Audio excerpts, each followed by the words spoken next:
حضرت محمد صلی اللہ علیہ وسلم سے پہلے ملک عرب میں تو ہم پرستی اور ضعیف الاعتقادی جنوں، دیواؤں اور پریوں کے بھی بہت قائل تھے۔ ان کا اعتقاد تھا کہ پریاں انسانی مردوں پر عاشق ہو جاتی ہیں اور جن انسانی عورتوں سے تعلق پیدا کر لیتے ہیں۔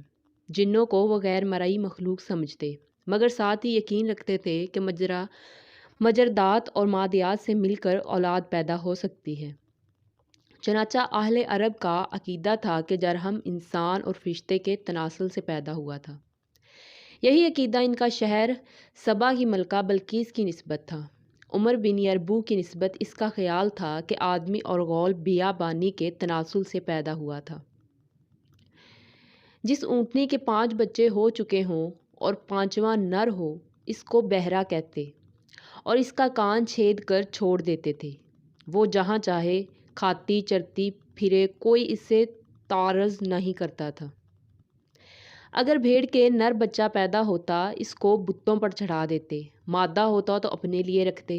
اگر 2 بچے نر اور مادہ پیدا ہوتے تو اس کی قربانی نہیں کرتے، اس کا نام وسیلہ ہوتا تھا۔ جس نر اونٹ کی جفتی سے 10 بچے پیدا ہو چکے ہوتے، اس کی بڑی عزت کرتے، نہ اس پر بوجھ لاتے، نہ خود سوار ہوتے اور سانڈ کی طرح آزاد چھوڑ دیتے تھے، اور اس کا نام حام ہوتا ہے۔ بتوں کے سامنے یہ بت خانوں کی ڈیوڑی پر 3 تیر رکھے رہتے تھے، ایک پر لا، دوسرے پر نام لکھا ہوتا اور تیسرا خالی ہوتا۔ یہ تیر ایک ترکش میں ہوتے، جب کوئی خاص اور اہم کام درپیش ہوتا تو جاتے اور ترکش میں سے ایک تیر نکالتے۔ اگر لا والا تیر نکل آتا تو اس کام سے باز رہتے، نام والا نکلتا تو اجازت سمجھتے، خالی تیر نکلتا تو پھر وہ دوبارہ تیر نکالتے، یہاں تک کہ لا اور نام میں سے کوئی ایک نکل آتا۔ رتم ایک قسم کا درخت ہے۔ جب کہیں سفر میں جاتے تو جاتے وقت رتم کی کسی باریک شاخ پر گرہ لگا جاتے، سفر سے واپس آ کر دیکھتے کہ اس شاخ پر گرہ لگی ہوئی ہے یا کھل گئی۔ اگر گرہ لگی ہوئی ہوتی تو سمجھ جاتے کہ ہماری بیوی پاک دامن رہی ہے، اگر گرہ کھلی ہوئی ہوتی تو یقین کر لیتے کہ عورت نے ہماری غیر موجودگی میں ضرور بدکاری کی ہے۔ جب کوئی شخص مر جاتا تو اس کی اونٹنی کو اس کی قبر کے پاس باندھ کر اس کی آنکھیں بند کر دیتے، یہاں تک کہ وہ مر جاتی، یا اس اونٹنی کے سر کو اس کی پشت کی جانب کھینچ کر سینے کے قریب لا کر باندھ دیتے اور اسی حالت میں چھوڑ دیتے، یہاں تک کہ وہ مر جاتی۔ یہ کام ان کے عقیدے کے موافق اس لیے کیا جاتا تھا کہ مرنے کے بعد جب یہ شخص قبر سے اٹھے گا تو اس اونٹنی پر سوار ہو کر اٹھے گا۔ ان کا عقیدہ تھا کہ جب کوئی شخص کسی بستی میں جائے اور وہاں کی وبا کا اس کو خوف ہو تو چاہیے کہ اس بستی کے دروازے پر کھڑا ہو کر خوب زور سے گدے کسی آواز نکالے تاکہ وبا سے محفوظ رہے۔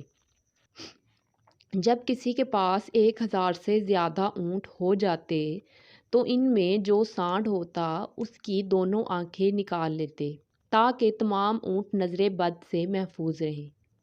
جب کسی اونٹ کو دارالعار یعنی خارش کا مرض ہوتا تو مریض کو نہیں بلکہ تندرست اونٹ کو داغ دیتے اور یقین رکھتے کہ اس کے اثر سے بیمار اونٹ اچھا ہو جائے گا۔ ایک شعر ہے جسے اسی اونٹ کے متعلق بیان کیا گیا ہے اور جس کی ضرب المثل بھی مشہور ہے، یعنی تو نے غیر کو تو چھوڑ دیا اور اس کا گناہ میرے اوپر اس طرح لاد دیا جیسے کہ عر کی بیماری کے مریض اونٹ کو چھوڑ کر اس کے عوض تندرست اونٹ کو جو مزے سے چل رہا ہو داغ دیا جاتا۔ اسی طرح جب کوئی گائے پانی نہ پیتی تو بیلوں کو مارتے۔ ان کا عقیدہ تھا کہ جن بیلوں پر سوار ہوا جاتا ہے، یعنی جن بیلوں پر سواری کی جاتی ہے، وہ گایوں کو پانی پینے سے روکتی ہیں۔ ان کا عقیدہ تھا کہ اگر مقتول کا بدلہ قاتل سے نہ لیا تو مقتول کی کھوپڑی میں سے ایک پرندہ جس کا نام حامہ ہے نکلتا ہے، اور جب تک انتقام نہ لیا جائے برابر چیختا پھرتا ہے کہ مجھے پانی پلاؤ، پانی پلاؤ۔ ان کا عقیدہ تھا کہ بعض انسانوں کے پیٹ میں ایک سانپ رہتا ہے جب وہ سانپ بھوکا ہوتا ہے تو پسلی کی ہڈیوں پر سے گوشت نوچ نوچ کر کھاتا ہے۔ ان کا عقیدہ تھا کہ اگر کسی عورت کے بچے مر جایا کرتے ہوں اور عورت کسی شریف متمول آدمی کی لاش کو اپنے پاؤں سے خوب کچلے تو پھر اس کے بچے جینے لگتے ہیں۔ ان کا عقیدہ تھا کہ جن خرگوش سے بہت ڈرتا ہے، اسی لیے جنوں سے محفوظ رہنے کے لیے خرگوش کی ہڈی بطور تعویذ کے بچوں کے گلے میں ڈالتے تھے۔ اگر ویڈیو پسند آئی ہے تو please like, share and subscribe my channel. جزاک اللہ۔